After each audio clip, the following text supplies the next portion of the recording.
Early Bird YouTube channel, brought to you by Red Heart Yarns.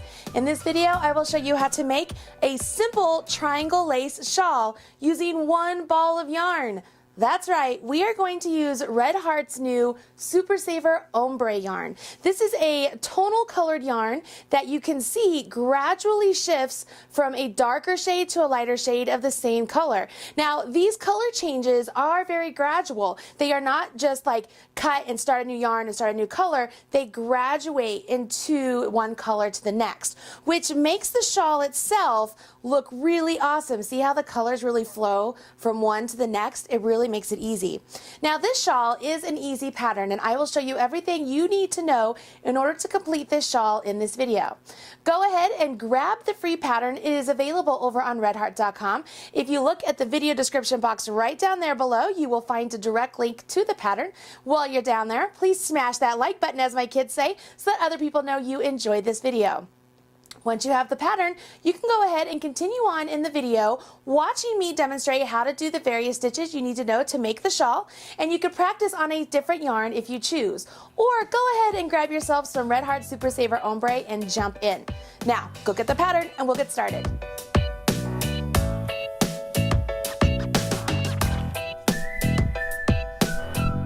Before we jump in to learn the stitches, I want to go ahead and take a closer look at the shawl so you can see what the general construction is. As I lay the shawl down, I will point out that we are going to start right here at the center top of the shawl. We will begin by casting on 5 stitches and then placing stitch markers to distinguish the center spine of this shawl. This is a true triangle shawl, so we will increase on the wingspan every other row and down the center spine every other row, making it so we have two 90-degree triangles that meet together and you get that really cool shawl shape. I guess it would be like this. So we have the 2 degrees and they come together. So you get a really great shawl shape. After you begin by placing those stitch markers, you will work some garter stitch, and then this is where we will begin the stitch repeat. You continue on working in pattern with the stockinette and the eyelet rows until the shawl measures as long as you want it to be or until you run out of yarn. I do want to point out that as you're working with the yarn, you will begin to notice that the yarn has the beautiful tonal and gradual color changes. Now, obviously, this sample shawl began with the nice darker teal color, went to the lighter shade, and then worked its way back out to the darker, back to the lighter. You can start your shawl at any point in the color sequence that you want. Just know that as you start working along, the colors will gradually shift. And fair warning, it becomes really addictive because you can't wait to get to that next color to see what it's going to look like. So make sure you're ready to go when you get this. All right, so now that we have a general sense of what the construction is of this shawl, let's go ahead and learn how to do the stitches. This shawl pattern requires us to begin with 5 stitches. So we start off with our slip knot directly onto our needles. Once you get your slip knot onto your needle, I'm going to suggest that you use a long tail cast on. To do a long tail cast on, place the tail over your thumb, take your working yarn, wrap it around your finger, and once you have those in this position, you now have a slingshot. Once you have the slingshot, you take your needle, you go start down here at the bottom of your thumb and go up your thumb. Swivel around to the tip of your finger, go down the finger, and then you have this nice little window right here where the thumb is in between the yarn. Swing your needle through that window and let the yarn fall off your thumb and pull. You just have cast on 1 stitch. So we will do that again. We will go up the thumb, down the finger, through the window, off the thumb. Give it a nice tug. There's 3 because you count your slip knot as a stitch. So up the thumb, down the finger, through the window, off the thumb. Up the thumb, down the finger, through the window, off the thumb. Do you have to use a long tail cast on? No, but I prefer the long tail cast on for this particular shawl.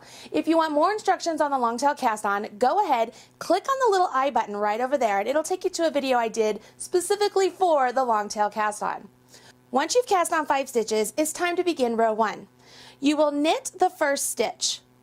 After you've knit that stitch, you'll see that the instructions say yo, which means yarn over. So you take your yarn, you're coming from the back, go between your needles, and go over top and over your right hand needle, and now your yarn is back and back. So that simply right there, that little yarn that's laying on my right hand needle is my yarn over. I will knit 1 more stitch, So as you can see there, it looks like I have 3 stitches, and I will do another yarn over. So I'm in the back, go between my needles, come up and over and back to the back. So that yarn right there as it's laying on my needle is a yarn over.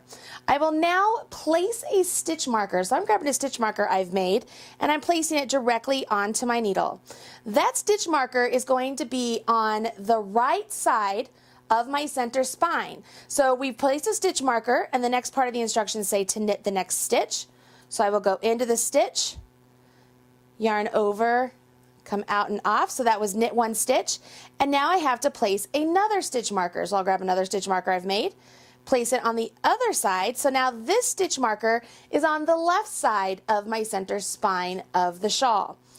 Once I've placed that stitch marker, the instructions say to do a yarn over. So I'm from the back, between my needles, and then lay my yarn right on top of my right hand needle, and now my yarn's back and back again. I will knit the next stitch, do another yarn over, so my yarn's in back, come between, up and over, so my yarn's in back, and I will knit my last stitch.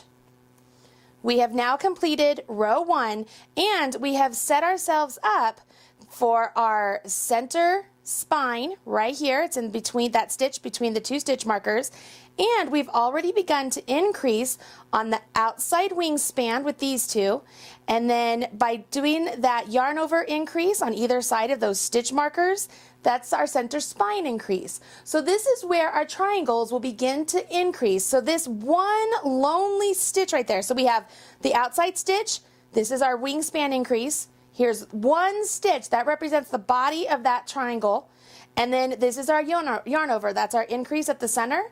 This is our center spine, and then on the opposite side it's just in reverse. Here's the increase at our center spine. Here's our lonely stitch, which represents the first start of the triangle on this side of the shawl. Here's the increase on the wingspan, and here's our outside stitch. So we have done a whole lot right there in the first row, and it has really set us up with some good information as far as how to do the majority of this shawl already. So let's move on to row 2. I will turn my work, and row 2 just has us knit the entire row. So I am going to go ahead and knit each stitch. And I want to point out, when you come to a yarn over, it's literally just going to look like yarn resting on your left hand needle. And that's exactly what it should look like. Go ahead and go into that whole big loop and just knit through it, okay? If you have accidentally done yarn overs before, you could probably recognize these. It's just we've done them on purpose this time. So there's a yarn over, go into the stitch, yarn over, come out and off. When you come to the marker, I will slip my marker. I'm just slipping it over, not doing anything special. Knit the center stitch, slip my marker, and then knit all of these stitches. So here I am switching my yarn. I'm going to hold it in my left hand this time. It's the exact same motion. I'm just holding my yarn in my opposite hand, and we're moving on to row 3. So row 3 has us begin with a knit stitch. You will begin every row of this shawl with a knit stitch. You will end every row of this shawl with a knit stitch. Every time you're on the right side, after you knit one, you will yarn over. So for a yarn over with your yarn in your left hand, you simply just lay the yarn right over top your right hand needle, just like that. So we yarn over. Now we will knit to the marker. So we will knit each one of these stitches to the marker. Where before we only had 1 stitch there, remember the body of our triangle started with 1, now we're at 3. So I'm to my marker and I'm going to do a yarn over. I simply take my yarn and lay it right on top of my right hand needle. I will slip my marker, okay, because that yarn over right there represents my increase here at the center. Slip my marker, knit 1, slip my marker, and now I do everything again in reverse. So I yarn over, knit to 1 stitch before the end, yarn over, and knit the last stitch. Super easy. Turn my work, and then I will do row 4, which is just knit. So let me knit back, and remember, you will just treat those yarn overs as if it's a stitch, so even though you come to it, it's going to look like that. You simply just knit it. Really easy. Don't overthink it. Don't let it fall off. That's what we want it. You should have 1 at the beginning and 1 right before a marker.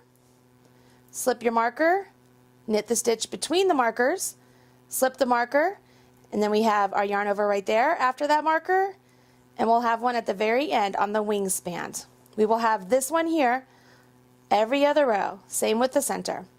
Okay? Turn my work, and I'm back to the right side. It doesn't look like much yet, but I promise you, this is the start of something special.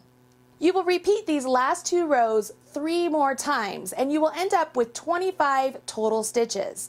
That will be the last time you will work garter stitch on this entire shawl. Once you get to 25 stitches, you're ready to move on to the body of the shawl, which is where we work stockinette stitches and some simple lace. So let's get to that point now.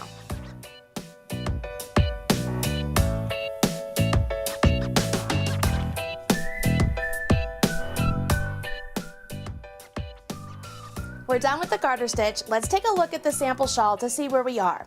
I'm going to pull the shawl in and lay it down upside down this time, so we're looking at it in the direction that we are doing our work. Down here, this is the garter stitch portion we just completed. So we are moving on to this portion of the shawl, which is some stockinette, and then it goes into the simple lace bit. And then that is just repeated, stockinette lace, stockinette lace, stockinette lace, until you run out of yarn or until the shawl measures your desired measurement or as written in the pattern. So this next bit of instructions, these next few rows that I'm going to teach you are literally all you need to know in order to complete the rest of this shawl. So let's go ahead and jump in. Hopefully this makes sense. You can see how the center spine goes right down here in the center, and so you have a triangle that works its way here and a triangle that works its way here. And so we started here, and this is where we will build out.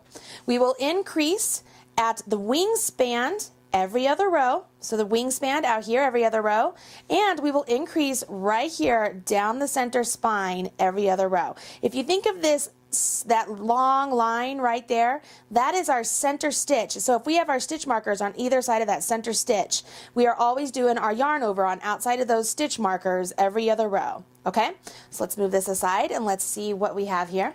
So I have the garter stitch section completed, and I'm ready to move on to row 11. So I have all 25 stitches on here. My first row is very similar to what we've already been doing. I knit 1, I yarn over my needle, and then I will knit to the marker, right? So I'll knit to the marker.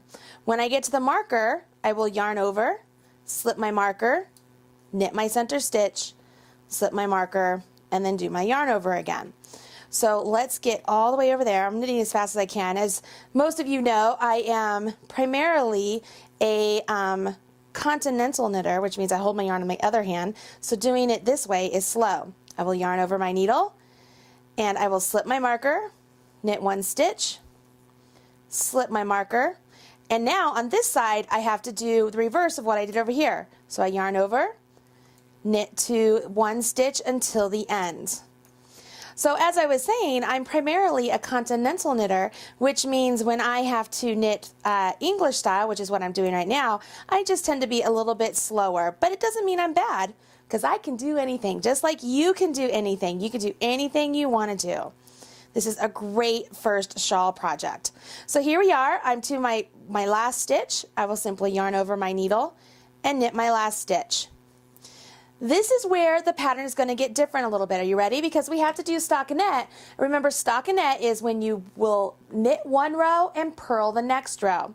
So I've turned my work, and what we're going to do is we will purl this row, but remember at the start when I said you will always knit the first stitch and you will always knit the last stitch. That remains even on this row. So you will knit this first stitch, and then I will purl all the way to the last stitch where I will knit. So I'm simply purling all the way to the last stitch where I will knit. When I finish this row, so this is row 12, I will then repeat row 11 and 12 2 more times. So I repeat 11 and 12 2 more times. So that means it's a total of 6 rows for the stockinette. 6 rows for the stockinette. I want to point out there, you'll notice that when I slip to my marker, even though I'm purling and my yarn's been in front, I move my yarn to the back and then I slip my marker and then I bring it back to the front. It's so that way my markers don't get stuck in my yarn every time. So there's a little pro tip for you right there. I will knit all the way to the end. Sorry, I'm going as fast as I can, everybody. just because I know you already know how to knit, you already know how to purl. It could be that this is the first time you've ever done increases for a shawl, and I want to make sure you know how to do those. So we will do that one more time here. So I just, see how I did there? I purled that last stitch, so I will undo it because I want to knit it. I will knit that last stitch, turn my work, and this is where I will repeat row 11 again. So this is just like before. I will increase out here. I will increase right before my marker. I will increase right after my marker on this side, and I will increase out here. And remember, the increase we're using is a yarn over. Let me show you one more time. I will knit this first stitch, yarn over my needle. So my yarn was in back, went between my needles, come back over top the right hand needle and back to the back. And then I will simply knit to the marker. Here I am, it's time for my yarn over, so my yarn's in back, bring it to the front, and then go over top of my right hand needle. Slip my marker, knit my next stitch, slip my marker, and I will yarn over again. My yarn's in back, bring between my needles, over top my needle, and then carry on. Knit to the last stitch, and then I will do an increase one more time. So hopefully by now you get the hang of how to do the increases, okay? And you know how to do stockinette. The biggest thing to remember is when you're on the wrong side rows, you want to knit the first stitch and knit the last stitch, but purl all the other stitches. So go ahead and get through these 6 rows of stockinette, and then we will jump in to the 2 rows of the simple lace.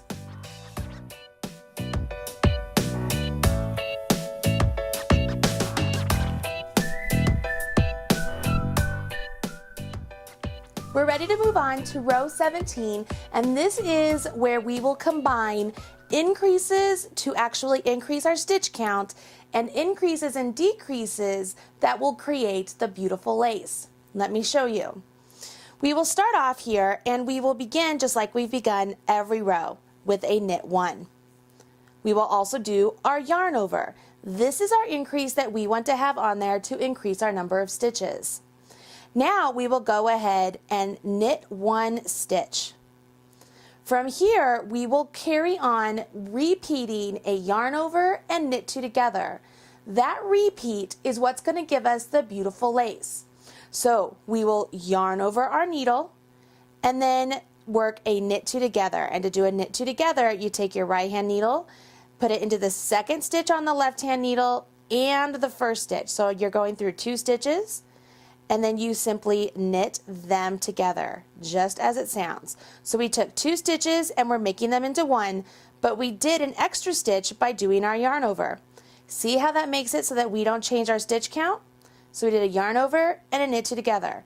And we will repeat that all the way until we get to our stitch marker. So I yarned over my needle, and now I knit 2 together. Yarn over my needle, and knit 2 together. Oop, let me try that again. Yarn over my needle and knit 2 together. Let me do that one more time. I keep splitting my yarn on accident. Yarn over my needle and knit 2 together. Yarn over my needle and knit 2 together. Yarn over my needle and knit 2 together. Yarn over my needle and knit 2 together. That puts us right up to our stitch marker, and this is where we will do another yarn over, but this yarn over that we're getting ready to do is an increase yarn over because we want to maintain our increases down the center spine, remember? So this yarn over right there is not coupled with a knit 2 together because we want that to be an extra stitch. You slip your marker, knit the center stitch, slip your marker. Now we will work the other side of the triangle in reverse. So we will begin with our yarn over and then jump into a knit 2 together, yarn over, knit 2 together, yarn over. The instructions have it in parentheses or brackets where it's yarn over, knit 2 together, but I'm just changing up the wording a little bit. Nothing is changing on the pattern, but I want to be able to explain to you where the stitches are and how it works. So here we go. Just as when we make this side of our shawl, we want it to be a mirror image to this side. So just like when we did this last yarn over right here, which is the yarn over increase we want because we want our stitches to increase, we have to do one on this side, correct? We have to do one right after that marker. So we will do that right now. So we will yarn over. To make it a mirror image to this side though, our repeat now is a knit two together, yarn over, knit two together, yarn over, because this is where we want to decrease our number of stitches right here, but then we want to increase it. So we took 2 stitches, made them into 1, but then we did our increase with our yarn over. We do our knit two together, and then a yarn over. So we maintain those 2 stitches. Knit two together, yarn over. Knit two together, yarn over, knit two together, yarn over, knit two together, yarn over, knit two together, yarn over, and knit two together. I'm to the last 2 stitches, and this is where the pattern wants me to be, but we just did a knit two together and we need to couple that with a yarn over. So let's go ahead and do that, and that's what's written in the pattern. So we will yarn over our needle. So that completes our knit two together and yarn over, so we get our 2 there. And then we have to do a knit 1, our yarn over here to increase our wingspan, and then knit our last stitch. So let's set this down one more time and just take a peek at what we just did, okay? We began with our knit 1, and we worked a yarn over increase. This is an actual increase for our wingspan. Then we did a knit 1, so there's 3 stitches there that were just basic stitches. And we jumped into a repeat here of simple lace, of yarn over, knit 2 together, yarn over, knit 2 together, yarn over, knit 2 together, all the way down. And by doing that, our yarn over gives us an increase, but our knit 2 together gives us our decrease. And this is what's going to create the lace, because those yarn overs are giving us those holes, right? We come down here to where our stitch markers are. And just like we've been doing all along, we want to make sure we do our increases on either side of our stitch marker. And just like always, this side of the shawl is mirrored by this side of the shawl. So if we went back, from the center going back, it would look like a mirror image. So we did an increase over here on this side, past the stitch marker, and then we did a knit two together, yarn over, knit two together, yarn over, all the way to the last 2 stitches. So we did knit two together, yarn over, all the way to the last 2 stitches, and then you have a yarn over, so that we knit 1, yarn over, and then knit 1. So this is where we are. Once you get to this point, the next row is just like what we've been doing all along. You will knit the first stitch, purl all the stitches in the center, and knit the last stitch. I'm going to bring in something I've been working on a little bit earlier so you can see what it looks like as you get a little bit further. Now this little swatch, I decided I was going to only do 4 rows between my lace portions just because I wanted to see what it would look like. So for this one, I only did 4 stockinette stitch rows between my lace portions. And to maintain, how about this, to keep track of how many rows I've done between each lace portion, I took another stitch marker that I've created with a lobster claw, and I placed it on the very first row of my repeat of row, so this would be row 11, row 12, row 11, row 12. So those are my 4 stitches. And I'm ready to jump into my lace portion again. And then as you're using the Red Heart Super Saver ombre yarn, as you're going along, you'll even notice in this little sample here, it started with the darker teal and it's starting to go a little bit lighter. Just like in the sample pattern, which is more blue. This is a really pretty sort of Caribbean blue color. And it starts with a darker blue and it gradually goes to a lighter shade, and then that gradually goes to the darker shade again. So you don't have any really crisp, abrupt color changes like other yarns out there. This is really tonal, beautiful, gradual color changes. You finish off this shawl with some simple eyelets, once again, the simple lace eyelets. And then you will then bind off knitwise the very last row. The last thing to do, the designer suggests just spritzing it with some water and lightly blocking it. But honestly, you could probably just throw this in the washer and dryer and just, be able to pull it out because it is Super Saver. It's machine washable and dryable. So you can treat this just like you would everything else you make with Super Saver, and you will love it, and it's beautiful, and people are going to ask you to make one for them. Now you know how to make the simple lace triangle shawl using the brand new Red Heart Super Saver ombre yarns. It comes in a 10-ounce ball, you guys. One ball creates this entire entire shawl and you're going to love it. If you do make this shawl, please share with me over on Facebook. I'll put a link right down in the video description box below. And while you're down there checking that out, make sure you smash that like button, you guys. I'm Marley Bird, proud spokesperson for Red Heart Yarns, and I'll talk to you soon. Bye. Did you like this video? I hope you did. Why don't you go ahead and subscribe to the Marley Bird YouTube channel. There's a little subscribe button right down there, and next to it there's a little bell. If you click that bell, it'll make sure that it dings every time I post a new video. So you'll be up to date whenever there's a new video out there showing you how to be a better knitter or crocheter.